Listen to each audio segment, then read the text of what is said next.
Stranger Things Season 5, whether you love it or hate it, was hardly universally praised, deriving much criticism for various reasons, one of the most popular of which being the supposedly abundant amount of plot holes within the season. However, the validity of these plot holes, when examined further, have been less than truthful or logically sound. Regardless, it is a common sentiment among many people that these plot holes exist nevertheless. One of these people being a YouTuber by the name of Pop Culture Vulture, who made a video titled The Insane Plot Holes of Stranger Things Season 5, a video that I heavily disagree with on multiple fronts, as I believe the video is riddled with hasty conclusions, bad faith interpretation, and most appalling, instances of non-engagement with the season. And on a minor note, the quite rude presentation of how he argues his points, which you will probably see soon enough as we get started. All reasons as to why I will be debunking his video today, but before we begin, please do not send harassment towards him or anyone else in this video. This video is simply meant to be as a rebuttal to points made against a piece of media that I find to be severely flawed. Absolutely nothing else. I'm aware of how divisive Stranger Things Season 5 is to many people right now, but regardless, let's try to keep discussion on the topic civil. As well as on the topic of discussion of Stranger Things, if you have any additional rebuttals or alternative explanations for the plot holes I'll be debunking, please feel free to comment and share them in the description below. Now, with all that being said,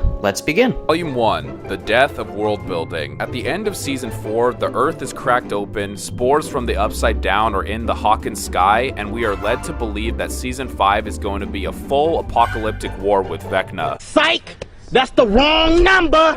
So, the military threw plates over the cracks of the Upside Down and just sealed it up? Run the bullshit! Go! Okay, well, it's real lucky those cracks haven't shifted at all and that they just stopped growing or they'd be screwed. There is no evidence to suggest that the cracks can shift or continue growing based on the nature of the gates. In fact, the reason they stopped growing in the first place was because the process was interrupted by the fact that 11 revived Max at the end of Season 4. Why would the cracks continue to grow if Max's death was needed to complete the 4 deaths needed to open the gates to the right side up in the first place? Also, considering how it took 11 a bit of struggle to open up a plate to expose a crack, the average Joe in Hawkins is not going to get through them. Not that they could get through them since the military actively guards them and even Rock and Robin discouraged messing with them.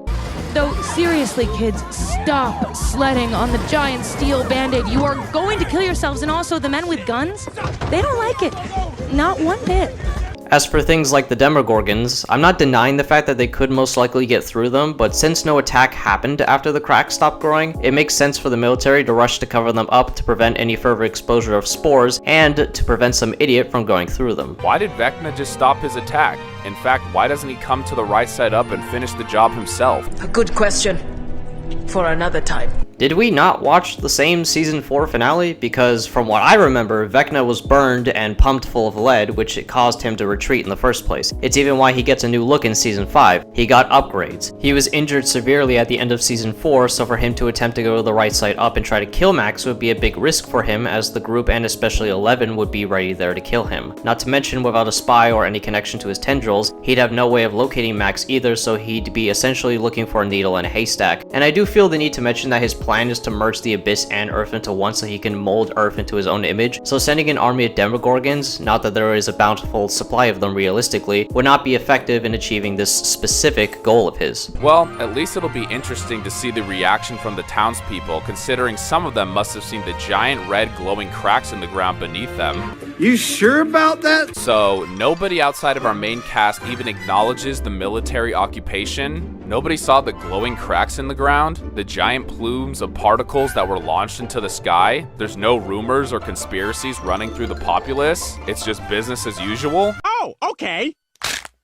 The reason the townspeople don't acknowledge the glowing cracks in the ground or the spores in the air by the time of Season 5 is because of the time skip. Let's do the math here. If there have been 500 morning squawks by the time of Season 5, that means at least 500 days have occurred for one squawk each day. That is ample time for people to have already gotten over the fact that there are cracks in the ground and that there were spores. I'm not denying the fact that people were most likely hysterical when the cracks first appeared. In fact, during the scenes of the relief effort at the end of Season 4, people were pretty distraught, but after at least 500 days have passed of both the cracks showing up and the military occupying Hawkins, it makes sense that people would be indifferent to it since those events have now become part of daily life. So much so that kids have started to brush aside the danger of them to now goof around on them since the initial danger phase has passed. Simply put, people get used to things after seeing them every day and so often. Just how, like, unfortunately in real life, people get used to tragedies every day because they see them every day and get used to them. Or like if you were to go on vacation every summer to Paris and see the Eiffel Tower, yeah, the first time it's cool, but the more times you go and see it, the less impact it has on you, much like real life earthquakes or hurricanes. So yes, it would just be business as usual for them. This was maybe the worst creative decision of the season. Viewers were ready for the final battle to commence, and yet we're back to the usual school settings, sneaking around town, and family drama.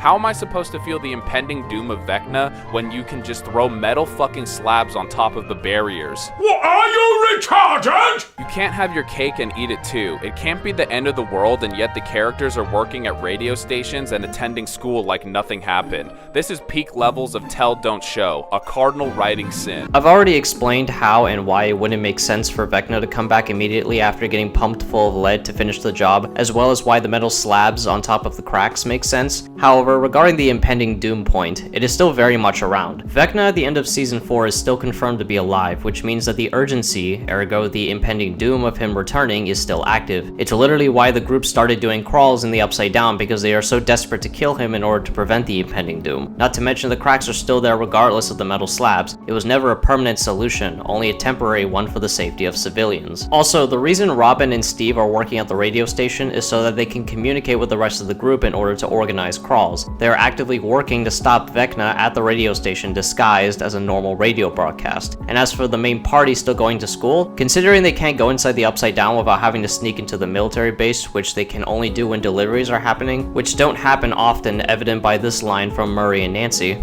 And for the station manager, the reason for my premature delivery.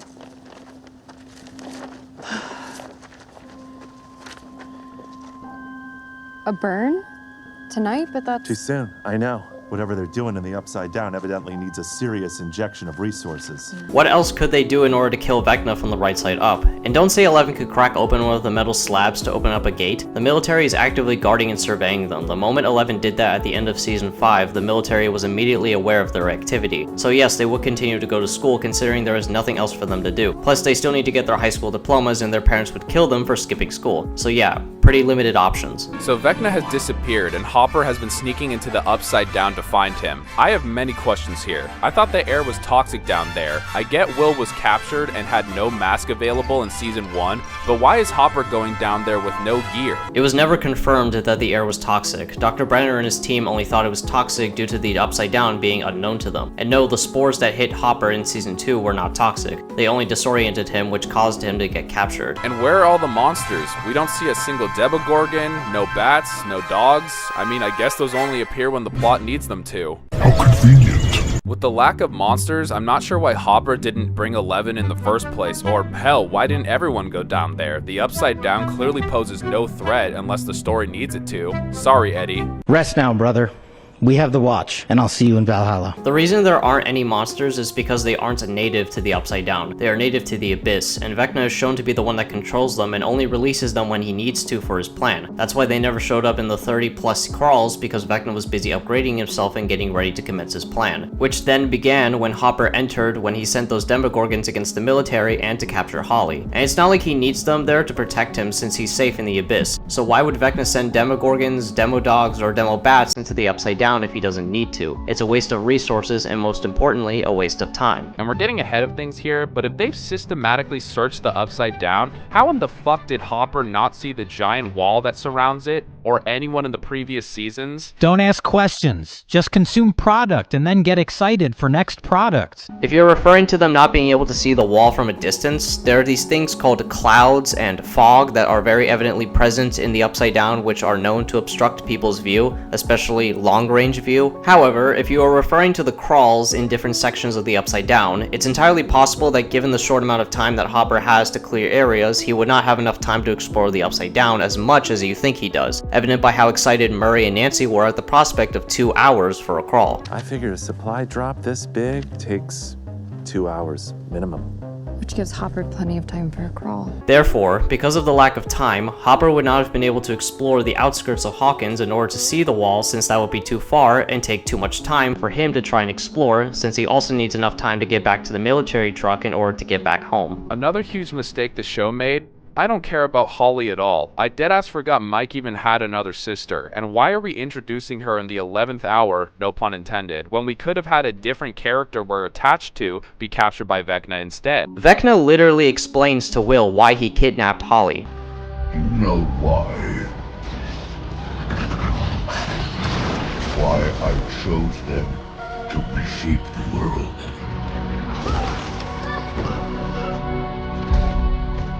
It's because they are weak.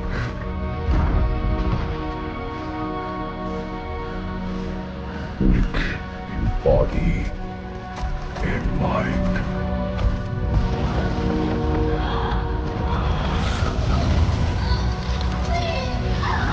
Easily broken.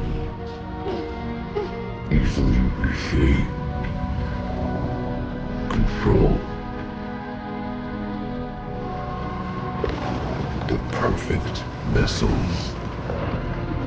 And considering Holly, the child, who is related to Mike and also Nancy, two of Vecna's enemies, it serves the double purpose of being a form of revenge for Vecna against them for ruining his previous plan, but specifically for Nancy for that time, she pumped him full of lead. This show has already had a huge issue with introducing way too many characters, many of whom no longer serve a purpose, so why introduce even more? Holly is grown up now and not a dumb baby. Why not use her for the story as long as she serves a purpose, which she clearly does, instead of keeping her as a background character like she has been for the past 4 seasons. Also, are you not going to elaborate on the issue you just said of characters not serving a purpose or the cast being too big? I've heard it so many times regurgitated by other critics of the show, and even when they do elaborate on it, they still don't hold any water. So forgive me for not engaging with that complaint if there is no substantiating evidence or argumentation to engage with. And unfortunately, there are even more like Vicky, Dr. K, and the majority of Holly's classmates who basically do nothing. They're props more than actual characters. This is a big issue that is going to reappear multiple times throughout the video. There are many times where he will just say a complaint but not actually go into detail on how or why it is an issue within the show. For example, he does not actually explain how Vicky, Dr. K, Holly, and her classmates do nothing, and he'll just move right along as if the audience is supposed to automatically understand why and how there is an issue with no further elaboration on his part. So if at points I don't engage with some of his complaints, you now know why. It is not because they are beyond critique, but because they are not meaningfully articulated in order to be properly critiqued. Better to stay silent than dangerously assume what he actually meant to potentially misrepresent what he actually meant. It's not my job to fill in the gaps of his argument for his video. We end up spending so much time with Holly that's completely out of left field, to the point where I was like, where the fuck are the main characters? Where are they? Are you going to explain why spending time with Holly felt completely out of left field and why you were questioning where the main characters were? The majority of the OG cast has like nothing to do. Are you going to explain how the OG cast has nothing to do? They're all either making fruitless plans. Are you going to explain how they are making fruitless plans? Tracking Hopper in the Upside Down. Are you going to explain how tracking Hopper's them doing nothing is fruitless or is bad? Or sitting around with their thumb up their ass. Are you going to explain how they are just sitting around with their thumb up their ass? We really couldn't have given them anything better to do,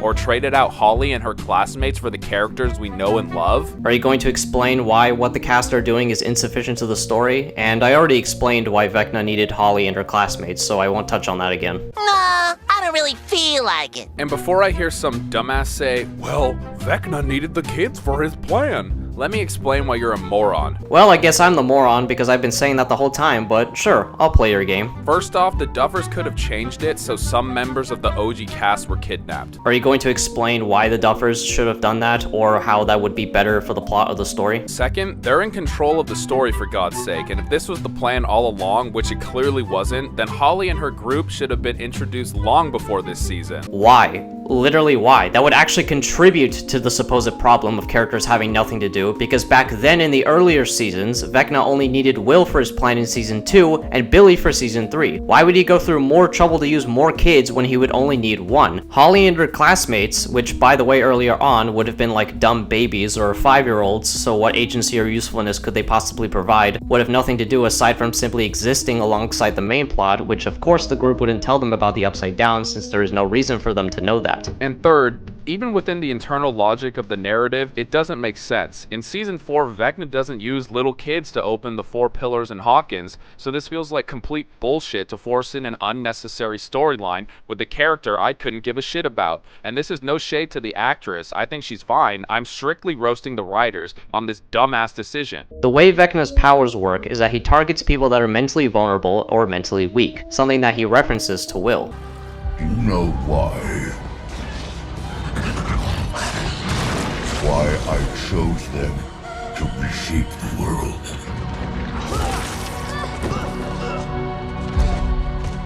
It's because they are weak. It's how he was able to possess Will back in Season 2, which he also explained in that same scene. And you, Will, you were the first. And you broke so easily.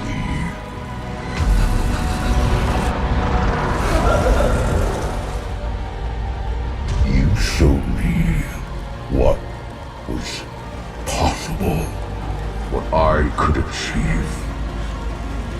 In fact, it was because of that same scene that caused Will to realize that it was indeed his own weakness, which later was revealed to be because of his closeted homosexuality, that was holding him back in the end mentally. And when he was allowed to be free again because of Robin consoling him and giving him advice, it allowed him to gain the mental willpower to kill the Demogorgons and assist in defeating Vecna in the finale. But back onto Vecna, it's how he was able to curse Chrissy, Fred, Patrick, and Max because they were all mentally weak due to abuse and trauma from their lives. It's also how he was able to read their minds in the first place, because their minds were mentally weak, making them easier to invade. Unlike Will at the end of the series, whose mind was strong, which would have resulted in Vecna being unable to read his mind if he were to try to. With that established, considering that it is psychologically proven that the minds of children are weaker than teenagers and adults, this is not an appeal to reality because there is nothing in the show to suggest that this is not the case within the show. It makes sense why Vecna would now be going after children since they can be more easily controlled. Plus, since his plan has now changed from simply wanting to destroy Earth to now wanting to merge it with the Abyss, he needs the power multiplier that the children can give him since they can be easily molded, but also more easily manipulated in order to cooperate with his plan. Hence why he kidnapped more than one child this season given the grander scale of his plan. Children are naive like that. In fact, before I move on, Vecna has always been using kids since freaking Season 1. First when Will, the child, was initially kidnapped in the first episode, and 2 when Will, the child still, was possessed by the Mind Flayer and used to make the tunnels. Vecna literally admits this. You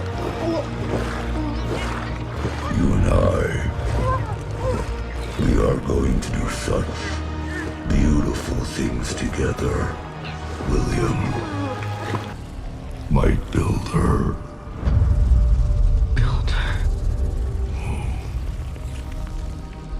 How do you think the tunnels came to be, William? You built them each and every night you slept. This is literally an aspect of Vecna that has been present since the beginning of the show. It is nothing new to the point it's a broken record. Oh, but suddenly now it's a problem. Let's move on to the military. They serve legitimately no purpose other than to create artificial drama. What do you actually do around here, man? I guess we couldn't waste more runtime if the party can go back and forth to the Upside Down as they please, and if the feds aren't barreling down on their asses. They can't just enter the Upside Down as they please. They literally have to wait for shipments to come in so that only Hopper, who is trained to handle danger aside from 11, who they can't risk because the military is hunting her, can sneak onto a truck to get inside. A truck that can only enter the Upside Down after the goo on the gate is burned off, a requirement that the cast cannot do whenever without getting a bullet between the eyes, or at the very least to risk being captured and then actually being able to do nothing about Vecna. But please, feel free to explain how any of the cast could accomplish that requirement without those consequences occurring. And there's just no tension. 11 manhandles these retards like it's nothing, and they don't notice the secret door inside their base, nor the lookout in the church that is right above them. Because 11 has been trained by Hopper as shown in episode 1 of season 5, and plus she has telekinesis, which without the mind disruptor device, the military are powerless against her, much less normal soldiers. And it's almost like the secret doors behind an abandoned building that is boarded up and has no interest of the military, and it's almost like the church is nothing to them because Lucas and Mike aren't stupid and screaming to high heavens, "Hey, look at me, we're sneaking into the Upside Down!" They literally can't succeed whatsoever until the finale where everyone is captured and somehow isn't thrown into Guantanamo for murdering military personnel. Sorry, I'm getting ahead of myself. I do have some defenses for why the military didn't do anything to the main cast, like how the military could just be simply trying to erase any evidence of the Upside Down and the Abyss after their failed attempt to exploit it, or that Dr. Owens could have intervened since he was friends with Eleven and by extension her friends and family, but I will admit those are hard sells and something the Duffer Brothers could have actually have covered better. But considering this happens in the very last episode of the series, it's ultimately not very consequential, especially since Eleven is gone and the Upside Down and the Abyss are gone. Threat neutralized. Good job though, you made a good point, I'll give you that. Also, where is Dr. Owens? Where are the Hawkins police from last season? The world may never know. Considering Dr. Owens was apprehended by the military who are against him at the end of season 4, he is most likely rotting in a jail cell, and there's no reason to believe that he could do anything from within a jail cell or anywhere he would be that would definitely be monitored by the military. This is a moot point. And regarding the Hawkins police from last season, this is irrelevant how exactly since the military has occupied Hawkins. Also, why does Dr. K even exist? We learn nothing about her except the fact she can throw a man twice her size and half her age around like a rag doll. Are we sure she didn't get mind flare particles inside her? She is a sorry excuse for a character, and I guess it was a bad idea to kill Brenner last season. Dr. K exists because Colonel Jack Sullivan failed to capture Eleven numerous times, so his higher-ups decided that Dr. K would be more suited for the job, as well as suited to conduct research on the Upside Down in order to prevent further catastrophe and to restart Dr. Brenner's program. And we actually do learn things about her. She's a person with a god complex, which results in her being committed to do anything to achieve her goals. I won't lie and say that she isn't as interesting of a character like Dr. Brenner. In fact, she is actually one of the weaker parts of season 5 for me, but it's still dishonest to say that we learn nothing about her when we do get to know her character, even if it is a weak one. As for her being able to throw around a man twice her size and half her age around like a rag doll, well, for anyone who didn't catch what he did, he used a quite obscure, pretty much unknown colloquialism called blatantly lying, not even bothering to show the actual clip he's referring to, but to give enough evidence for me to reasonably deduct which scene he is most likely referring to. Going back to the scene I assume he's talking about, however, if we actually watch the scene with our eyes open, Lieutenant Ackers clearly is relaxed around Dr. K while scolding her, and the scene frames Dr. K suddenly shoving Ackers into a truck as a surprise, which is further evident by Ackers' expression here, indicating that he didn't expect that to happen and wasn't physically prepared. But no, I guess shoving a person to a truck with a distance of like a foot at most is the same as throwing a person around like a rag doll. You know what actually throwing someone around like a rag doll is?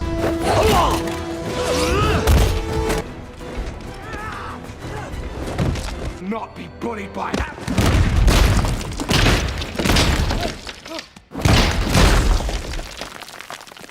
But no, just completely misrepresent what actually happened in that scene and lie to artificially make your argument sound stronger. In fact, don't even include the clip you're referring to on screen and just show a behind the scenes clip of the actor like that has anything to do with the scene in question. And finally, just sit back and relax and wait for the views to start rolling in the comments, flooding in to back you up without actually taking the time to verify what you just said, because remember guys, Stranger Things Season 5 is bad, it has so many plot holes, it has bad characters who do nothing the entire time, it's so bad that if you like it, you're a complete moron who has no sense of media literacy. It's so bad, one could even say it's utter dumb. Eventually, Hopper and 11 find 8, who's alive in the lab where they thought Vecna was. I know that ain't who I think it is. Why is the lab in the Upside Down? So that Dr. K can better conduct research on the Upside Down, but also as a base of operations to monitor and prevent any danger from the Upside Down that could invade the right side up. It's really not that hard to infer given the danger the Upside Down presents and how much the military is committed to preventing any further danger. Why does the thunder in the Upside Down magically go off every 7 seconds so that 11 is able to sneak into the facility? I don't know. And more importantly, why is 8 back? The episode she appeared in was the lowest rated in the show's history. Well, I'm sure she's back for a good reason. The Duffers wouldn't just bring her back for contrived drama and to kill her, right?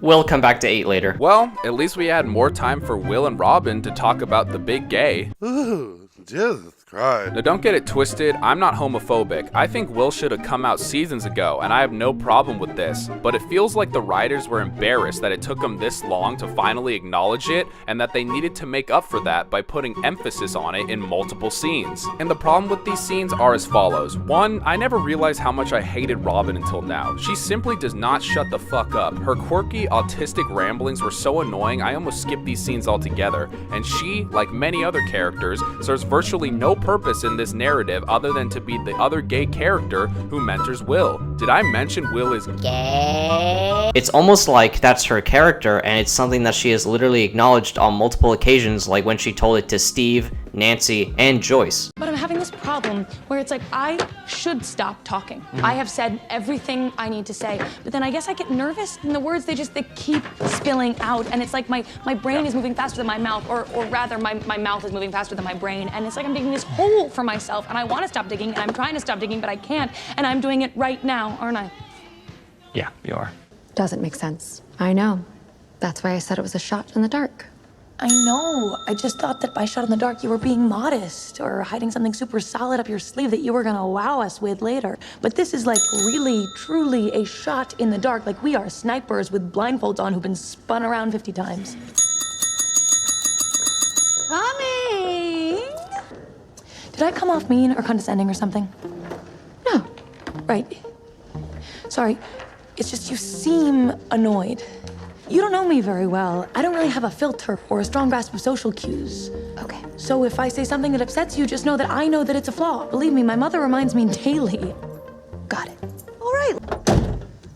I told you, I explicitly told you I didn't want him going anywhere that's not safe. And not only did you take him, you cut off all communication. Yes, I mean, in retrospect, that was a bit inconsiderate. Inconsiderate? We really should have left a note. Is this funny to you? Oh, sorry. It must be my tone. My mother says I sound perpetually insincere. I'm not saying that you have to like her character. Liking something is ultimately subjective, but you're still framing an aspect of her character as an objective problem with the show, when in reality it is simply a part of who she is as a person, and you don't even do the bare minimum of going into detail on why you dislike her besides her autistic ramblings are annoying. Also, care to explain why she serves no purpose in the narrative other than to mentor Will? Because as far as I remember, she created the morning squawks, which were used to help deliver messages to the rest of the group to coordinate crawls, as well as come up with the idea of Will being an antenna that can connect to the hive mind, which then caused the offshoot idea of Lucas to revive a Demogorgon in order for Will to hack back into the hive mind, help try and get the kids out of the military base, figure out that Holly and Max are trapped in the mindscape, which then led to them figuring out that they need to play Kate Bush in order to free Max at the hospital. You know, essentially saved Max's life if you think about it. Oh, and last but certainly not least, helped defeat the Mind Flayer, you know, the impending doom, but no, she's just a nothing burger. Regardless, unless you can prove to me that everything I just listed on top of helping Will through his issues as serving, quote, virtually no purpose, then I rest my case. The second problem, it's very hard for me to buy that Vecna is a threat and the stakes even matter when Will and Robin are more focused on him coming out than the literal end of the world. You are either misinterpreting Will and Robin's agency within the show, or we're just not paying attention. They are still very much concerned about Vecna and the literal end of the world, evident by how in Volume 1 they have been doing everything in their power to help stop it, like Robin helping Will use his connection to the hive mind as an antenna in order to connect back to it. The thing to note, however, is that Robin offered Will advice about letting himself be free and open because she sensed that Will wasn't feeling well mentally, most likely from how he acted when she asked if he saw her and Vicky kissing. She never knew he was gay, or at least confirmed he was, and it's not like she was gonna ask him if he was because that would be super awkward and risk exposing her own lesbian relationship with Vicky. Regardless, she sensed low self-esteem and low confidence in Will, and being his friend, she gave him the motivational speech to help him feel better about himself. What Robin did not realize, however, was that the problem with Will was the fact that he was insecure about his sexuality, a problem that has been a prevalent part of his character for a long time in the show. So when Robin's motivational speech unknowingly helped Will gain the mental willpower to defeat the Demogorgons and come out in order to achieve the full willpower to defeat Vecna in the finale, both Robin and Will's actions contributed to stopping the literal end of the world. So in the end, it actually bolsters Vecna as a threat because of how much damage damage he was able to cause Will by taking advantage of his insecurity, while at the same time bolstering Will and Robin's characters, with Robin's words being the thing that helped Will become a key player in defeating Vecna. I'd also like to mention that Will's insecurity is not only the subtext thing that Vecna uses against him when they face off directly, but even Will himself specifically brings that exact thing when talking to his mother. And I thought I was finally okay with myself, but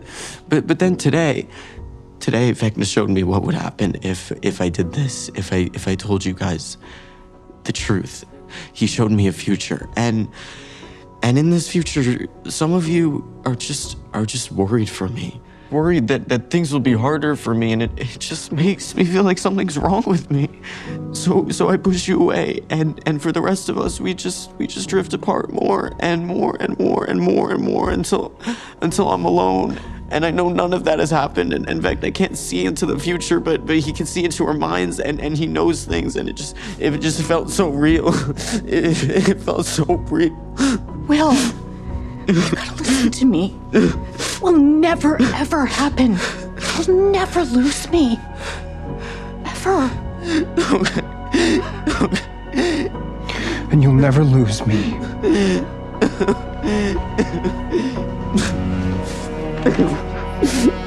Him coming out is him removing the integrity of Vecna's forced thought upon him. In other words, the next time Vecna says, "You're gay, everyone will leave you," Will can know it's not true. He's not gaining powers, but instead he is removing a weakness. Though, if you are getting more sidetracked with Will's sexuality, even with the fact that it was his insecurity of it that was directly helping Vecna win more easily, to the point where you can't take Vecna seriously as a threat anymore, then that is a problem of questionable priorities. Number 3, we're spending what feels like an obscene amount of screen time on this when we could be focusing on other characters and giving them things to do. Care to explain why it feels like an obscene amount of screen time is being wasted with some tangible evidence and detailed articulated reasoning, as well as explain why the other characters are supposedly doing nothing? Now, I did like Will's power up, and I thought it was well earned. Will has suffered a lot as a character and deserved a big win, but I just felt it was ridiculous that he had to come to terms with his sexuality to finally tap into his powers. I mean, in the flashback montage, Robin's voiceover was talking about letting go of his fear to feel free. You're telling me Will's ultimate moment of bravery wasn't surviving the Season 1 kidnapping and the Mind Flayer's possession and continuing to soldier on? Only when he accepted himself as being gay was he able to break free of those mental bonds and unlock 11 powers?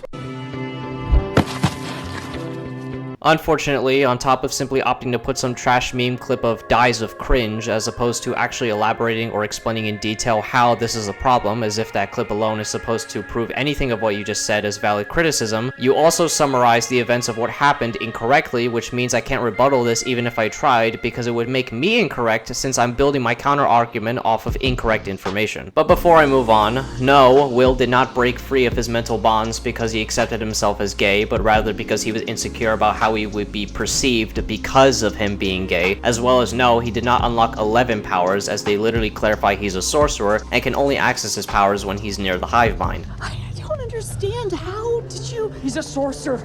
A real-life, honest-to-God sorcerer. You know what this means, right? You're like Will the Wise, but for real. Not really. He's more like a sorcerer than a wizard. Okay, yeah, I mean, sure, but you get what I'm saying, though, right? Like, this totally changes the game.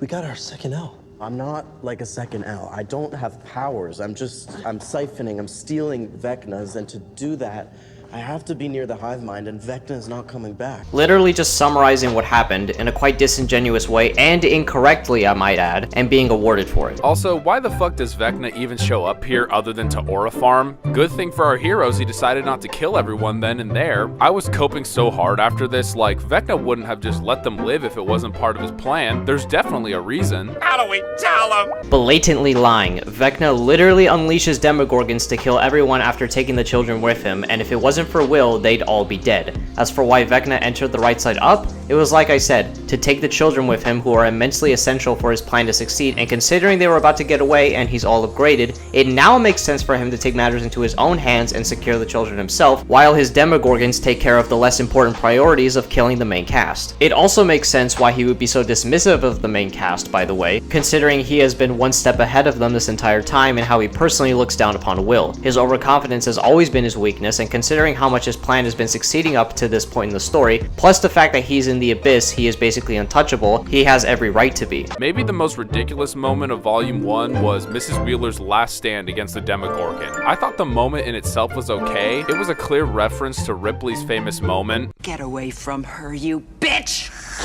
But the insane part is she gets her torso essentially torn to shreds, bleeds half a gallon of blood, and survives. Were you killed?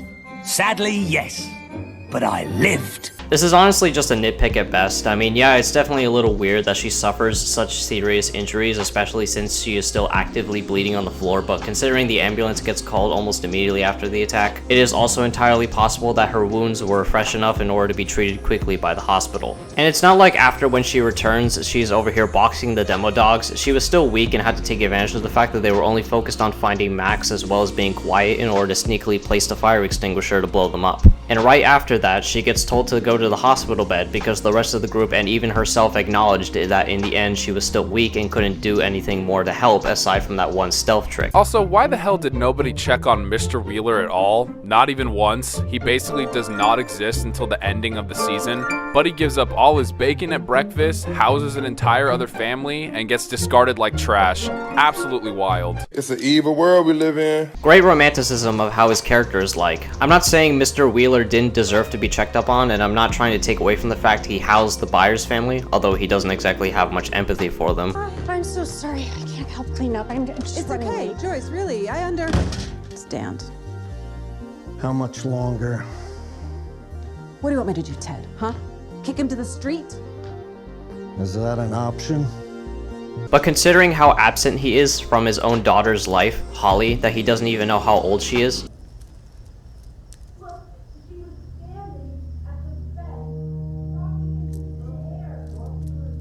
Standing there talking to nobody. Well, she's hardly the first child to have an imaginary friend. I wouldn't be so worried if she was 5 years old, but she's not 5 anymore, is she, Ted?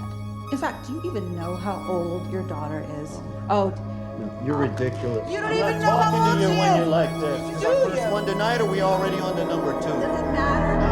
which indicates that he also wouldn't know anything about Mr. Whatsit, since he also disregards that as nothing. He wouldn't have exactly been very helpful in any meaningful way to the story, unlike Mrs. Wheeler, who actually pays attention to her daughter's life. Volume 2, Plot Conveniences Galore. The majority of this volume is focused on Max and Holly, or at least that's what it feels like since most of the other characters still don't have much to do. Oh yeah, Max returned. I didn't mention it before because I wanted to avoid talking about this Holly storyline as long as I could. That's too damn bad! So Max has been trapped in Vecna's memories for 2 years. She tried finding a way out but became lost in his mind, and even when she heard the Kate Bush song again, Vecna caught up and she hid in a cave that Henry refused to enter. How convenient is that?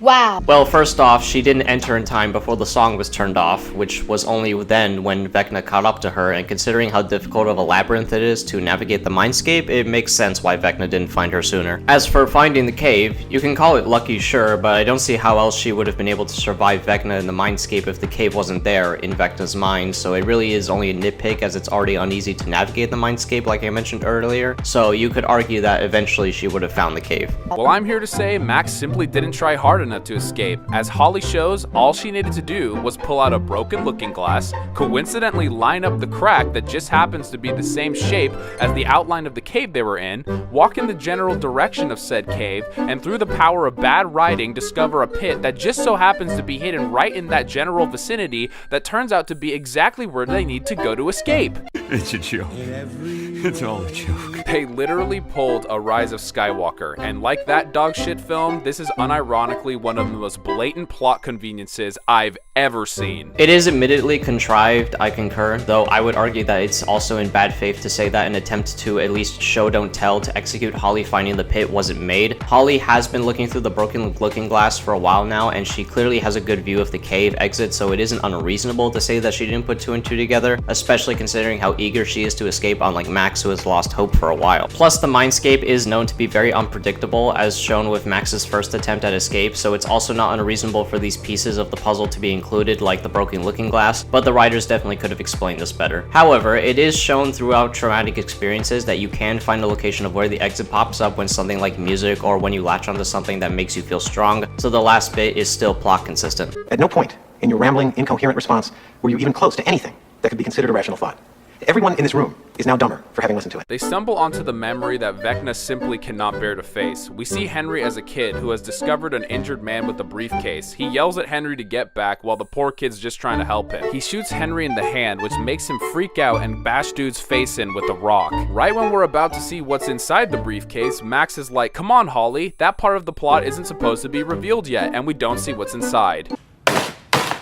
This raises so many questions. Who was the man? What was in the briefcase? Why did he have it? How is this relevant at this current point in the plot exactly? That information was not extremely important in that moment, and at the very least it makes sense why Max wouldn't care and urge Holly to continue on since the exit is so close. And even with those questions not being answered, those ultimately are not relevant to the integrity of the plot either, which is funny because people will complain that the show lost its mystery factor, but who this man and why he has the space rock contributes to mystery of who and what exactly they are. But now all of a sudden we need all the answers, especially to something that is ultimately not plot relevant. Also, one of your questions literally gets answered in the finale. The rock is connected to the mind flare. Why was this so traumatic that Henry wouldn't venture inside the cave? Surely all of these elements will be thoroughly addressed later, right? Wrong, sir.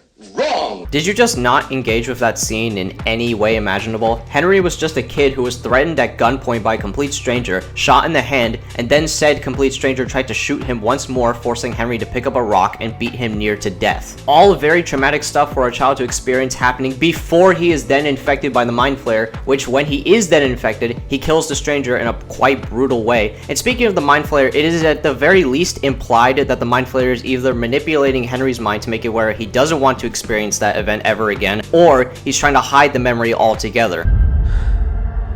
It wasn't you. It was never you. Leave me alone. That's why the mind flare didn't want you in the cave. It didn't want you to remember.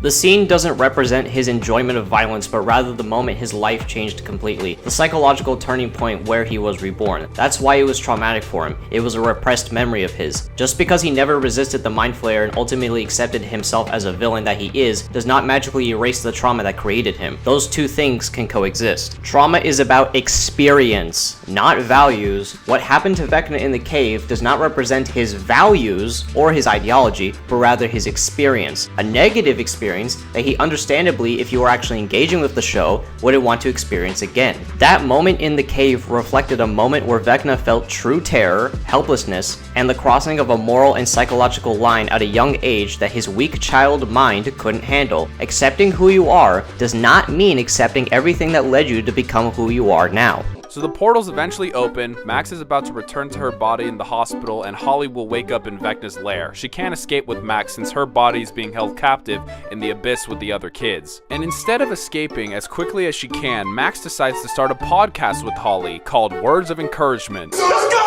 Move, buddy! Move! Bro, the portal has closed on you before multiple times. Why the fuck are you not sprinting to freedom? I understand comforting Holly, but not for 10 minutes. He got me. My hands are against the wall. My head is pressed against the wall. My hands are tied around my back. I've got nothing. It's a goof. A big one at that. Doesn't help Holly ends up not escaping, so it makes the whole scene feel like a giant waste of time if only one of them was actually going to succeed, as well as diluting Holly's character journey of learning to be brave when she fails to escape by being brave. The other thing this conversation does is open another can of worms. Max tells Holly she doesn't need music to escape and that she just needs to latch onto a comforting memory instead. Bitch, are you for real? If this is true, then how did Max not escape already? How did she come to this conclusion? How? I don't know. Some of us were actually watching the show. Max realizes that she could vaguely feel Lucas prior and that the strength of the memory was just something she was relying on. That song was only a catalyst. She realizes that when it becomes evident that Lucas is live holding her and that she's felt his hand before, present in the show prior. I know the talk blurred over because it was so stupid they were talking at the time instead of running, but the framework is still there for Max to figure it out. Key phrase, figure that out. She didn't understand this fully until she was in the position to consider it, and is telling Holly that with confidence, possibly stretching the truth, seeing Lucas made it clear that the song wasn't as important to her as he is, and doubly so, he comforts her. Why didn't she escape already? That's a stupid question. Refer to the statements that were just stated. Alright, I'm done talking about that bullshit. Steve, Nancy, Jonathan, and Dustin manage to get into the Upside Down at the end of Volume 1. They come up against a huge wall, and Dustin believes that Holly is trapped beyond it. Again, how the fuck did nobody notice the Great Wall of China before now? you, Mongolian!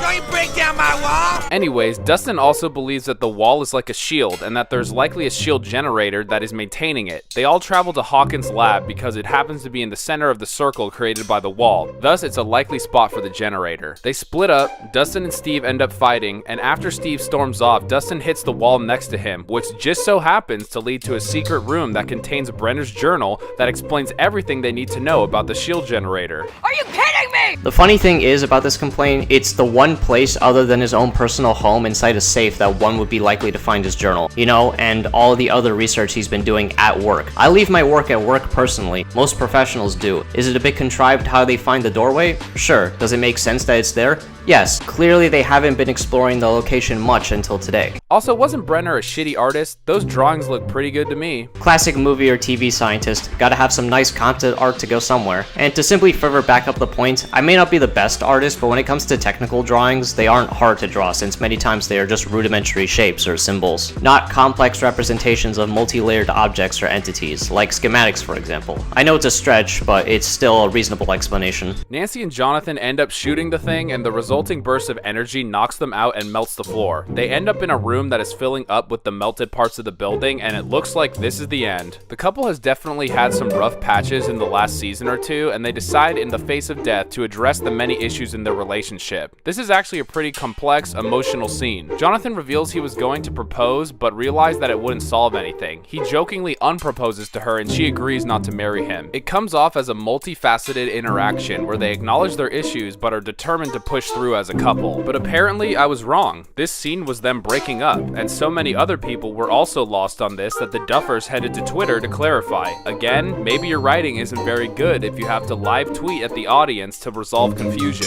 It's the biggest piece of dog shit. It could have been solved by as friends, but agreed, it was a bit confusing. The idea of an unproposal comes across as a personally specific thing to say. It would have helped prior if the two had interactions where Jonathan explained the simple funny that an whatever is, an unbreaking of, or being unsleepy. Weird. Nonsensical. I don't like it, but that's what would have helped. Ultimately, as long as they're happy, that's what matters in the end though. They're not forced to be in a relationship, especially if the two acknowledge that they have qualities about each other that make themselves incompatible with each other. Later on, we learn that the shield generator is made of exotic matter, and that it essentially is holding the Upside Down together. It's revealed the Upside Down is a wormhole connecting Earth and the Abyss. What is this exotic matter?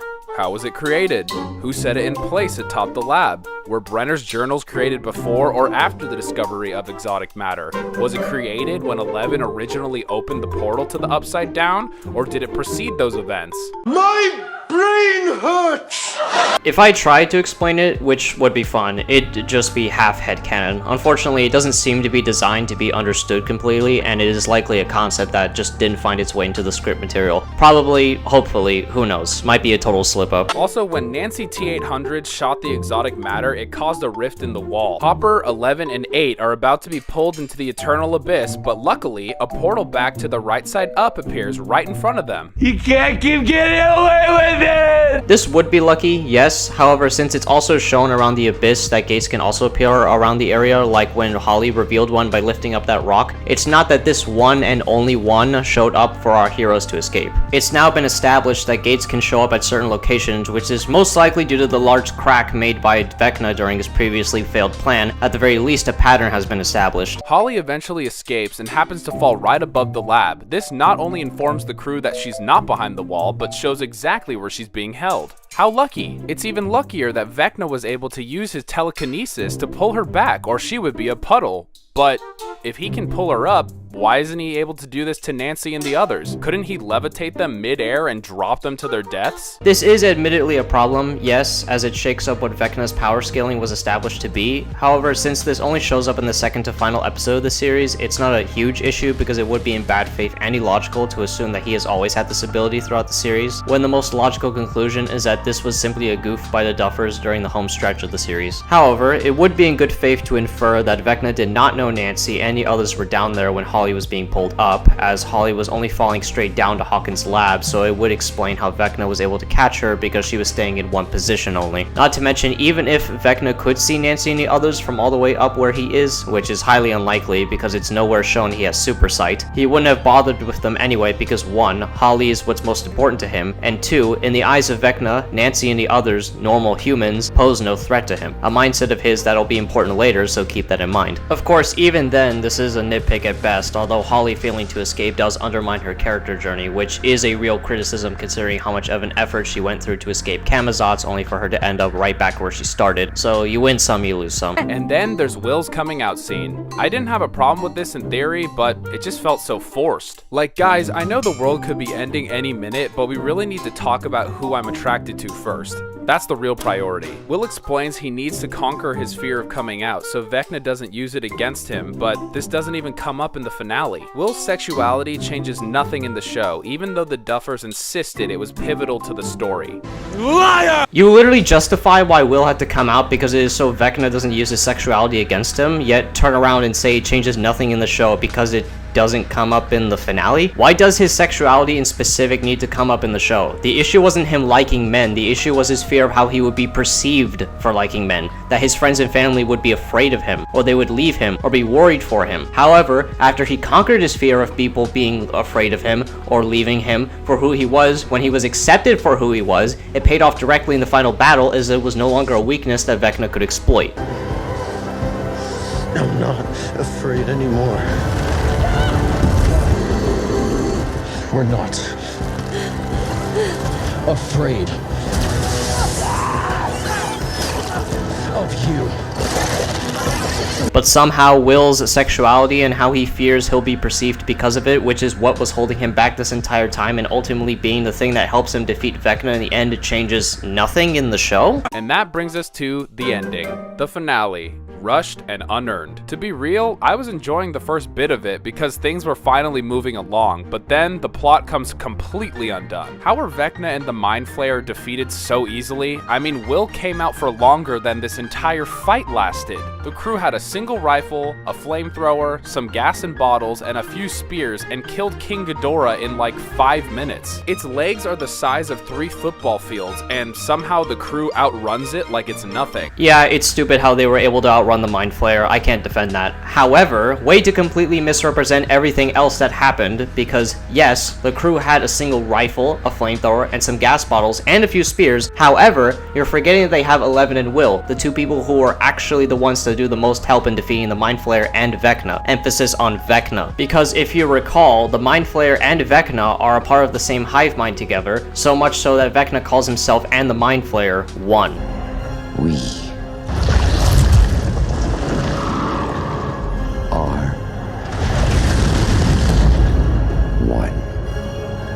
Which means that whatever harm befalls on Vecna, by extension hurts the Mind Flayer. And with Eleven and Will tag teaming Vecna to get his heart impaled by a spike, it causes the Mind Flayer to fall, evident by the fact that its own heart shrivels to death. So no, the Mind Flayer and Vecna did not get killed by the weapons I listed earlier. They got staggered by them, yes, especially the Mind Flayer since it is from the abyss and therefore vulnerable to heat-based attacks as a cold-blooded creature, but it was still clearly not enough to kill it, with it only being shown to be annoyed by them and distracted while Eleven and Will attacked it through Vecna, making the Mind Flayer unable to properly retaliate against the rest of the group due to the immense pain. Now, as a big kaiju fan, I gotta admit, I really like the design of this new Mind Flayer, but why was it ignored for the last 2 seasons just to be shoehorned into the end? I want to know more about the symbiotic relationship it has with Vecna. Like, why didn't Vecna die right away when the Mind Flayer's heart shriveled up? What more is there to learn about the relationship? The Mind Flayer manipulated and corrupted Vecna's mind as a boy into inevitably finding the abyss, allowing it the opportunity to corrupt Earth. And for the last couple decades, they have been working together to take over Earth as Vecna himself fully embraces what he has become by the end of the series. There's nothing else to be explored. The Mind Flayer is the pure evil puppet master, and Vecna is the corrupted puppet. Both of them are psychologically hell-bent on achieving their goal of corrupting Earth. As for Vecna not dying immediately when the Mind Flayer's heart shriveled up, the hive mind doesn't work to where if you kill the main leader, everyone else beneath it dies. They just feel each other's pain. I'm aware that Vecna says that he and the Mind Flayer are one, but he meant that in a symbolic way. He and the Mind Flayer never controlled each other and share the same goals to the point where they are essentially one. Also, why did it take physical form when it would have been much harder to attack as the shadow we've seen before? it made itself vulnerable to attack by being flesh and blood. And they could have explained that it was preparing to invade Earth, and we've seen that it can't come to the right side up in its shadow form in Season 3. But it's all left up to guessing since they don't mention any of this, not even in a throwaway line. It was so it could protect its heart, because if its physical form stayed dormant, it would be at risk of being harmed more easily. Plus, since attacking Vecna was ultimately the main plan to hurt the Mind Flayer, its shadow form would not have changed much. Also, where are the Demogorgons? Where are the Demodogs, the Demobats? This is the final confrontation. Last time I checked, they live here. Maybe they read the script and said, screw this shit, we're out. The Duffers have come out to address this, saying Vecna wasn't expecting a sneak attack, but they're here somewhere. Buddy, you're the writer. The fuck you mean they're here somewhere? This is a big misconception when it comes to people trying to use this criticism. The monsters aren't a bountiful and massive species in the Upside Down. They're quite rare, actually, evident by how Vecna first arrived. He only saw one Demogorgon in the wasteland of sand. It's not like they're living in huts and just chilling, waiting for prey 24/7. Not to mention, as far as we know, the Abyss is at least the size of Earth, most likely, so it's entirely possible these already sparse species are spread across the entire world. As for the Duffer Brothers explanation, yeah, it checks out, because let's actually look into this. Vecna is in the Abyss, where the only gates to it are thousands of miles in the sky, hardly an easy task, and Vecna knows that. In fact, it's a task so hard that the only way the cast can even get to Vecna in the first place was to freaking allow him to activate his plan. So with that being said, yes, it does make sense why Vecna would not have expected them, and by extension have no Demogorgons protecting him or the Mind Flayer, because the idea of them possibly reaching him is justifiably ludicrous to him. And even then, when I first heard Steve explain his plan of using the radio tower as a beanstalk, I was also thinking his plan is freaking crazy. I mean, letting your worst enemy commence with his plan? How does that not sound ridiculous when you say it out loud? However, additionally, Vecna has been an extremely overconfident character since the moment he was introduced. More specifically, a character who constantly underestimates his enemies, mainly because he thinks of his enemies, humans, as inferior beings, pests if you will, who cannot possibly excel at anything beyond their mundane routine in their time of existence, evident by his speech to Eleven in Season 4. You see, humans are a unique type of pest, multiplying and poisoning our world, all while enforcing a structure of their own, a deeply unnatural structure. Where others saw order, I saw a straitjacket. A cruel, oppressive world dictated by made-up rules. Seconds, minutes, hours, days, weeks, months, years, decades, each life a faded, lesser copy of the one before. Wake up, eat, work, sleep, reproduce, and die. Everyone is just waiting for it all to be over, all while performing in a silly, terrible play day after day. I could not do that. I could not close off my mind and join in the madness. I could not pretend. And I realized I didn't have to. It's why he looked down upon Dr. Brenner. It's why he looked down upon Max. It's why he eventually looked down upon Eleven, and it's especially why he looked down upon Will. Will especially, as he directly dismissed his cleverness when he delayed his plan. Max, Holly, they got away, didn't they? Did the legs slow you down? You think you are clever, don't you? But remember, I am the one who invited you in. You were my vessel, my spy, my builder. Because they're all human, and to him, humans are nothing more than pests who follow oppressive rules that confine them to a straitjacket of mediocre and mundane routine until they eventually die. And it's because of this inferior outlook he has for humans that he has consistently made the mistake of underestimating them. His ideology of humans being inferior has corrupted his perception of reality so much that just like the idea of them letting him win in order to defeat him is ludicrous to him. The idea that humans could ever be so clever, so resourceful, so critical at solving a problem is the most ludicrous, crazy, and downright impossible idea he could ever hear. Vecna's inability to foresee the surprise attack is not a plot hole, but a display of character consistency eventually paying off in a thematically rich downfall of the character. And how does Vecna not know about the plan? He used Will for seasons to spy on Hawkins. He figured it out during the confrontation with Hopper, and he read Eleven's mind in this same episode. How was he not expecting it? Will does not have the Mind Flayer particles inside of him, so therefore Vecna cannot use him as a spy. Plus, Will is also not in the Mindscape, nor is he mentally vulnerable, so Vecna additionally cannot read his mind through those means either. As for the plan itself, the reason he did not expect the plan was because the original plan that he found out after reading Hopper and Eleven's minds had changed. Originally, 11 and 8 were going to ambush Vecna in his mind while he was still in a trance, allowing the rest of the gang to sneak into his lair within the Abyss and kill him there. However, what Vecna did not anticipate for 11 was for her to show up eventually into the Abyss and fight him physically, evident by his surprised statement. So, you truly do want to die? In fact, taking the fact that the plan suddenly changed after Vecna thwarted the original one, even if Vecna could still read Will's mind during the finale, it would not prove useful since only 11 and Hopper knew about the plan once it was changed. Which, by the way, he could only read 11's mind when she was in the Mindscape and only read Hopper's mind because he was mentally vulnerable at that moment, the latter of which he only entered just to stop the original plan and nothing else, as he then moved away from Hopper's mind to his own mind in order to get the kids back. There was no reason for Vecna to stick around and learn about their new plan when the kids, the same kids that he needs in order to enact his plan, are getting away. Also, how is Will not heavily injured after Vecna and the Mind Flayer's death? He was screaming in pain when the Demogorgon was on fire, and yet he's just fine when Vecna is decapitated? Barely an inconvenience. Another complaint I see all the time, but if we actually watch the scene, the show only presents the Mind Flayer's death and not Will, which means that unless you can point to me where Will is explicitly not feeling pain from the Mind Flayer's death, then I rest my case. As for Vecna being decapitated, the Mind Flayer ultimately was the source of the hive mind, the entity that started it all. This means that once it died first, Vecna and Will were free from the hive mind and were complete individuals once more. Hence how Vecna was the only one feeling pain because the hive mind was finally destroyed.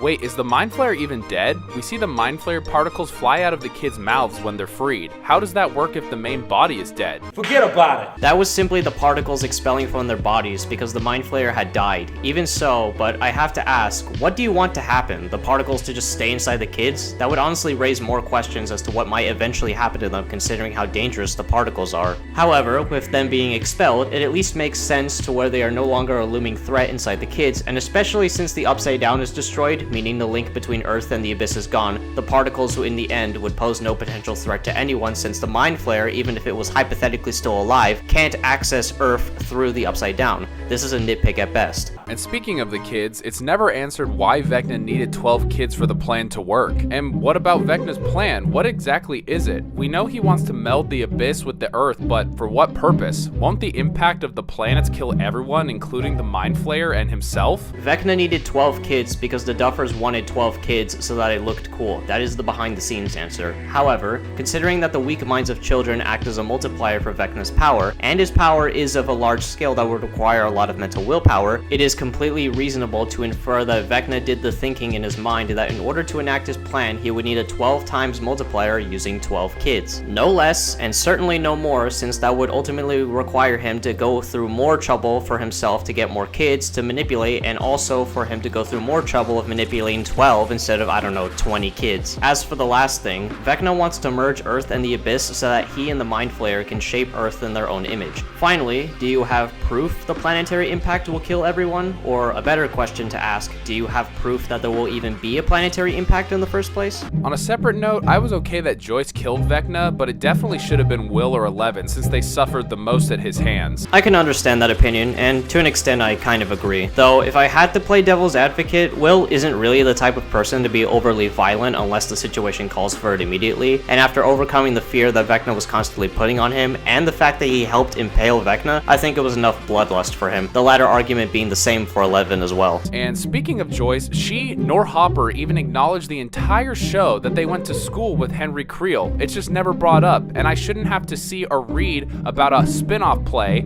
to know what the fuck is going on. I agree, you shouldn't have to watch a stage play to understand what is going on when this information could have been perfectly showcased within the show. However, since we are working off of the canon of the show still, it is still perfectly reasonable to infer that Joyce and Hopper simply never met or interacted with Henry, which makes sense since 1, not everyone in high school remembers every single person they went to high school with. I know I certainly can't remember. And 2, considering Henry's loner and isolationist character from how he was a child, and how his cold demeanor stayed with him during this time in Dr. Brenner's program, it is entirely reasonable to infer that he also had an isolationist and cold demeanor back in high school, which would naturally make people like Joyce and Hopper avoid interacting with him under the assumption that he's weird. Not being a social person, shockingly, does not get you many friends or people to socialize with. What happened to Henry Creel's origin reveal? Why is the guy with the briefcase injured in the cavern? How did Henry find him? Why does he have the briefcase with the MacGuffin rock? What is the rock and how was it found? How does it connect to the Mind Flayer? How is it connected to the Mind Flayer if this flashback takes place before 11 even opened the portal to the Upside Down in the first place? Well, it's funny you should, George, they're onto us! And for that matter, why is this experience so scarring for Henry? It was so traumatic that he couldn't enter the Mind Cave. But why? It must be because the Mind Flayer infected him here. But that doesn't add up. He revealed that he wanted the Mind Flayer to take control and unleash his inner evil. Okay, so what is it then? We see Henry crying, so perhaps only now he finally came to terms with the fact that him becoming Vecna is what he wanted? This is a critical piece of understanding Vecna's motivations and origin, and the Duffers refuse to elaborate. Wow, this is garbage. I already explained how accepting who you are does not mean accepting everything that led you to become who you are now beforehand, as well as how the origin of the rock and how the events of Henry finding the guy and the guy himself aren't ultimately important to the stability of the plot, so I won't repeat myself. Similarly, we got no clarification about what the Upside Down is, nor how it works. Okay, it's a wormhole. Sure, nice retcon, guys. Why does it look like Hawkins? Do the demo creatures live there or in the Abyss? Didn't the Mind Flayer live there originally? Why did it move to the Abyss? It looks like Hawkins because that is the location of where the gate was first opened by 11 from. It's why the Abyss side of the Upside Down looks like a bunch of rocks and mountains, because it was opened in a desert-like area filled with rocks and mountains. Also, are you freaking kidding me? The demo creatures and the Mind Flayer are originally native to the Abyss as shown in the flashback of when Henry first arrived. They went to the Upside Down because of 11 first opening the gate back in Season 1, allowing them to access the Upside Down from their own side within the Abyss. What are the spores in the air? If the vines create a network to alert Vecna, why wasn't he alerted when our protagonist stepped foot in the Upside Down? Why didn't he attack them there? Nitpick at best, however, the spores are ultimately harmless, as shown when Hopper and the rest of the military learn they don't have to wear hazmat suits, so it's not like the spores would drastically change the plot. As for the vines, you do realize you actually have to step on the vines for Vecna to be alerted, as shown in Season 4, yes? Not to mention, I've already explained why Vecna doesn't attack the main cast, also because he ideologically doesn't take them seriously and sees them as inferior, so I won't repeat myself on that front. And why didn't Vecna ever use his mindfuckery attacks again? I guess that's only a Season 4 thing. Because you need to be mentally vulnerable, which I have already explained numerous times beforehand. It's hard to take the stakes seriously when the writing is this retarded, but it's also difficult to buy in when not a single character in a huge bloated cast dies in the final battle. Not that I necessarily wanted them to die, but it solidifies the severity of the stakes. Consequences make a story matter, and when 10 plus people defeat a kaiju and a psychic demon on their home turf and blow through on easy mode, it's impossible to make it meaningful. There is admittedly truth to this, as consequences are a key part of what make a story matter. However, I challenge you, if one of them died, what other purpose would that serve than simply acting as a way to add artificial tension to the battle? How would their deaths have served to enhance their character journeys or themselves or others? Death is not some toy you play with or some extra spice you add for flavor. It's a tool that needs to be handled with purpose and intent. Just because you kill off one of your main characters does not make the show better. If the death does not serve to enhance the character or the narrative of the story, then there is no reason to kill them off. An example being, if Steve ended up dying, then Dustin's arc of realizing that his self-destructive behavior after Eddie's death was ultimately hurting his friendship with Steve would have gone out the window. Because if Steve died after Dustin accepted that he needs to let go of what happened to focus and cherish the friendship he still has with Steve, it would regress Dustin back back to square one of being depressed and destroying himself because of his grief, just like how he was when Eddie died, only this time with Steve. So unless you can direct me to a character that would have benefited the story from dying, enhanced their character by dying, or have any other lasting impact on the plot besides making the Mind Flayer dangerous, then my point stands. I'm not saying it would not have served as consequences for the story, but death needs to serve more as just a consequence to have it show depth, meaning, and purpose. I would personally have suggested that one of the characters be permanently injured,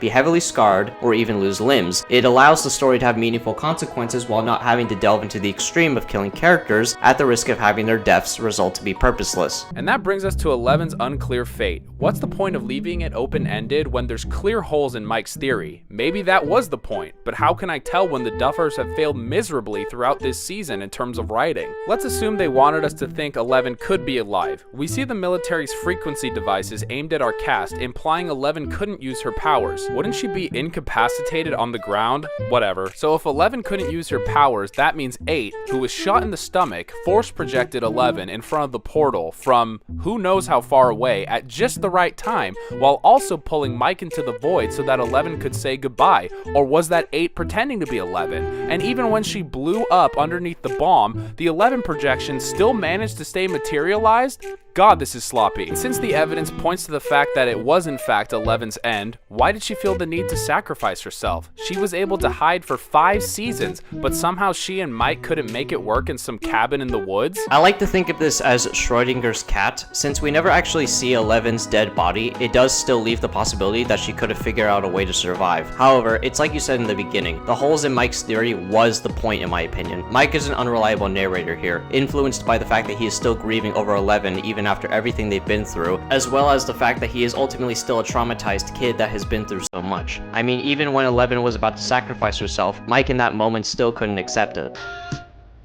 Please don't leave me out. Please don't do this.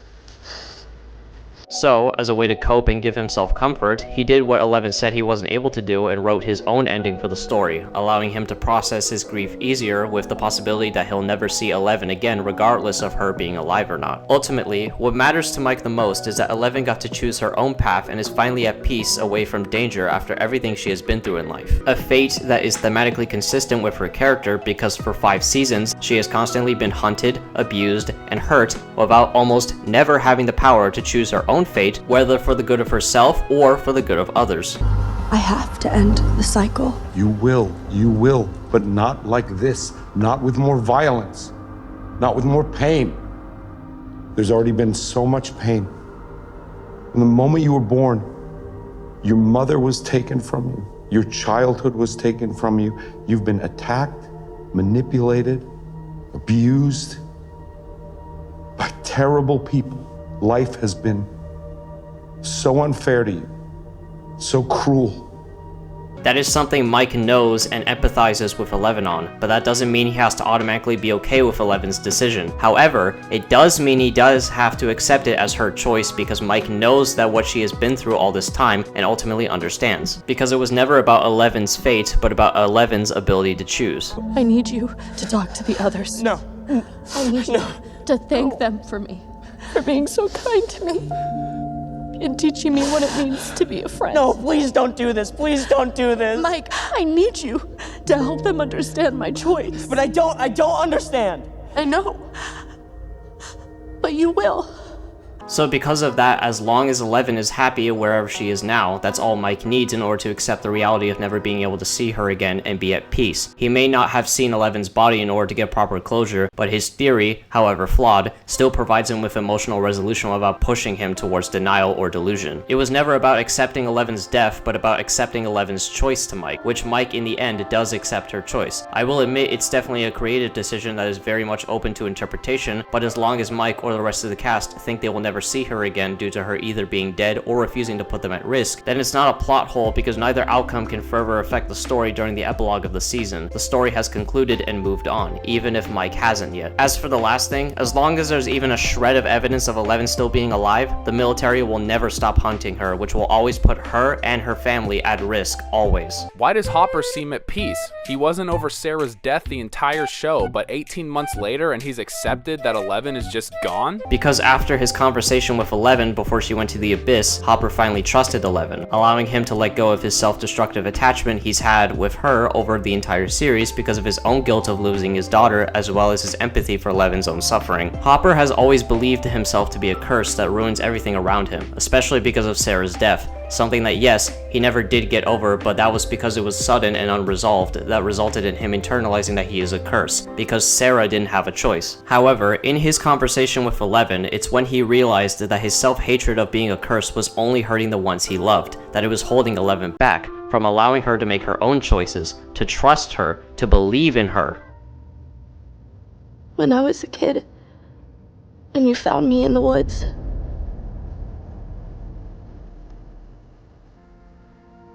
I was scared. Really scared. I didn't understand the world. I didn't understand people. You took me in.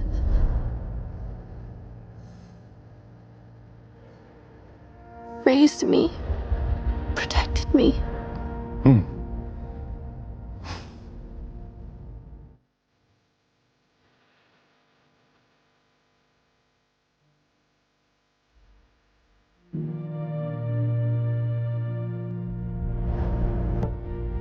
You became my dad.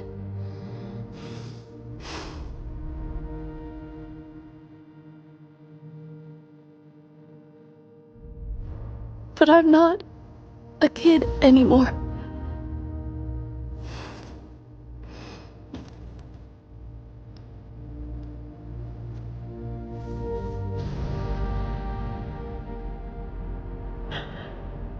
And I'm not Sarah.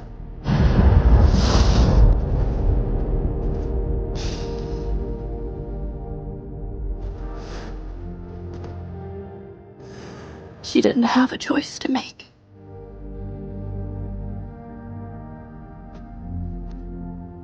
But I do. And I need you to trust me to make the right choice.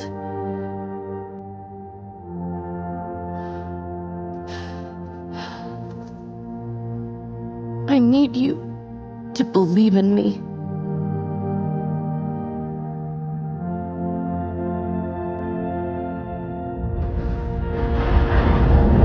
It was Hopper's acceptance to trust and let go of 11 into the Abyss that allowed him to understand that his self-hatred of his curse was only a curse to others and hurting them because he allowed it to be by obsessing over the idea that he was a curse, leading him to realize that if he is to truly be at peace, he needs to let go of the idea that he is a curse, and that means letting go of his fear of losing 11 that was contributing to the curse, ultimately allowing him to then let go of his grief of 11 in the finale and accept that she's gone in order to finally be at peace, because for the first time in a long time, he didn't feel like he was a curse, because he accepted that it was truly not his fault and it was ultimately 11's choice. This is character growth, and it pays off after all this time of blaming himself for everything bad that has ever happened to him, which sparks the lesson Hopper tells Mike in order to help him grieve more easily, because he knows firsthand how allowing grief consume you and blaming yourself for tragedy is only a poison that consumes you. That accepting and moving on is the only way to prevent you from becoming a husk of your former self, just like Hopper was in season 1 before 11 came into her life and all the events of the series afterwards. Hey,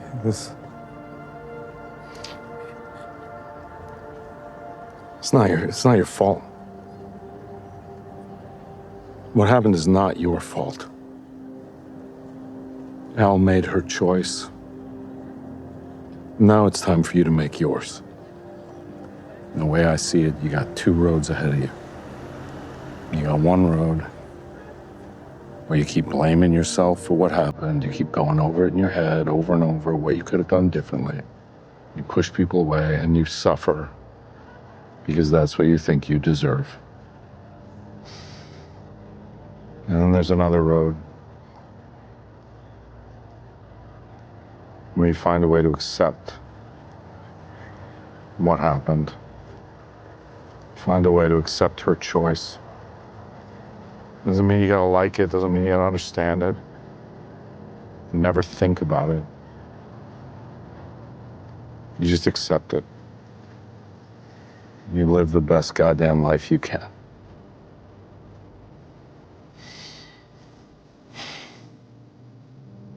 I've been down that first road before. I don't recommend it. And as for Elm, I think you know what she would have wanted for you.